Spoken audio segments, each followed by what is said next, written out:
thought that your latte art maybe isn't as good as it could be? You may have thought about getting some more practice in, but if you don't own a coffee shop, you're not going to be pouring thousands and thousands of coffees, which definitely does help. Maybe you want to throw some money at it, and that's what we're going to look at today with the Fellow Eddy milk pitcher. Now, this may look like an ordinary pitcher. There are a few features that it has that are quite different from a normal milk pitcher. Now, I've been using this bog standard milk pitcher for years. I've probably poured 10,000 coffees with it over the years, 10,000 flat whites. It does okay, but it has a few problems. The spout here tends to make the milk go out all of a sudden in a kind of clump sometimes because it's not straight down to the base. Also, that kind of spout interferes with the swirling of the milk, which if you've watched our other videos about latte art, you'll know can be a problem because it means your milk isn't integrating properly. Now, the Fellow Eddy's different. It has a straight line of spout that goes all the way from top to bottom with no bulge at all. And that should help the milk to spin, but it also means that you get a clean and even pour. The other feature that's quite unique is it's got a very thin spout, so that should give you a bit more control over the milk when you're pouring very thin lines towards the end of your latte art, when you're cutting through hearts and rosettas and that kind of thing. Then you've got an open handle here which allows you to hold it any way you like. Doesn't mean you get all your fingers in there, not a problem. Whereas this one, you know, if you've got big hands, you're going to struggle to use all your fingers there.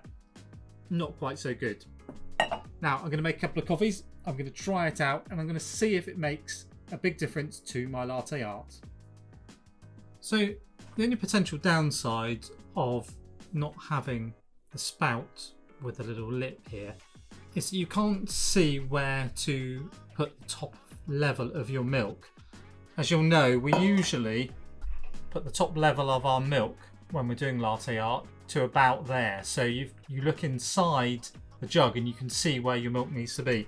So this is countered somewhat by markings on the inside for 6, 8 and 10 ounces, and the 6 ounce mark is about where I put the milk normally in a normal jug of this size. It's worth noting this is a 12 ounce jug. There's also an 18 ounce jug which is quite a bit bigger, obviously, extra 6 ounces.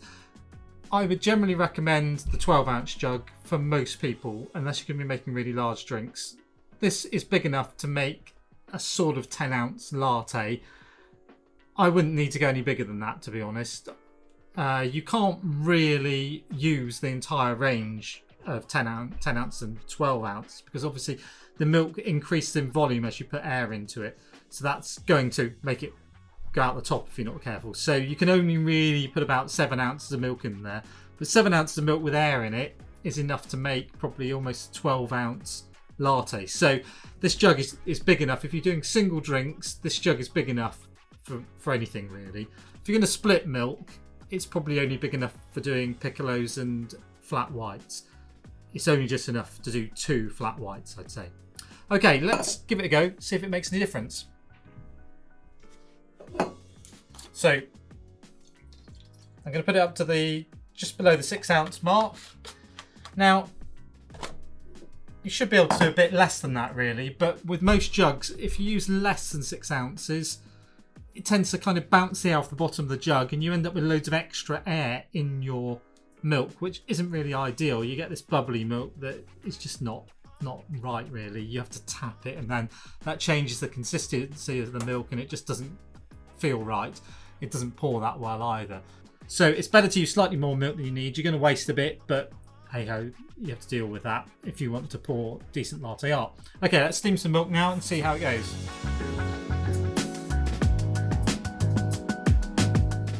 Now, one thing I will say is that it does actually texture really well. It spins really easily. So if you're starting off a latte art and you're having trouble with steaming milk, I think this jug will make quite a difference actually, because it lets it spin much more easily because you haven't got that little bulge where the spout comes in that's kind of interrupting the spin of the milk. So it does help in that respect. Now, in terms of pouring, I've had a couple of goes with this already, and the thinner spout is a bit it's sort of hard to get the flow right when you're used to something that comes out a bit quicker. So it takes a little while. I wouldn't say giving it a go here it's necessarily improved my latte art. So that's okay, I guess. That's not bad, but I don't think it's any easier. But I think that I'm so used to the thicker spout that it's not something that I've maybe adapted to yet. So I'm going to have another go, see if I can get something a bit better. Now, I can usually, if I'm having a good day, I can usually pour about maybe 11 rings to a tulip like that. Let's see if I can do that now with a fourth go with this particular jug, and we'll see what I can do. Right, so final go. I'm going to try and pour a few rings in the tulip here and see if I can get something decent.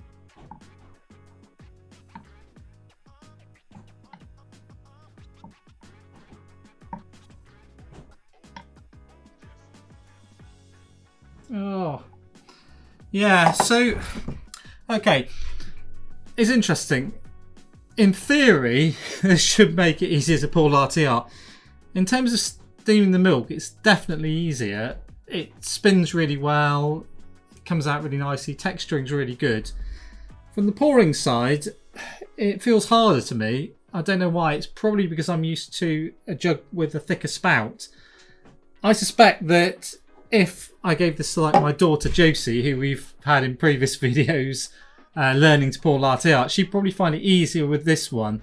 But I'm finding it quite hard to get the speed of pour right and the actual strength of pour right to get a decent tulip, actually. I mean, I cut through the heart there, but it wasn't very good at the end. So I find I could have done one with probably 11 rings if I was using the traditional jug.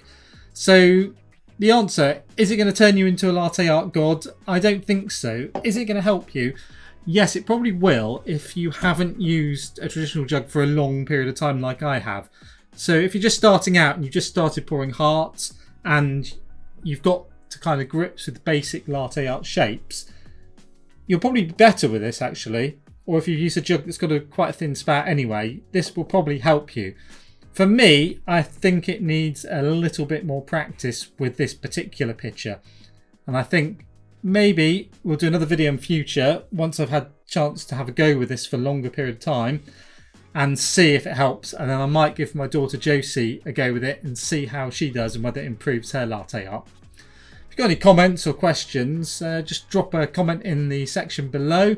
Any questions you got about this jug, any jugs, any pitchers, anything about coffee, just give us a shout. See you next time.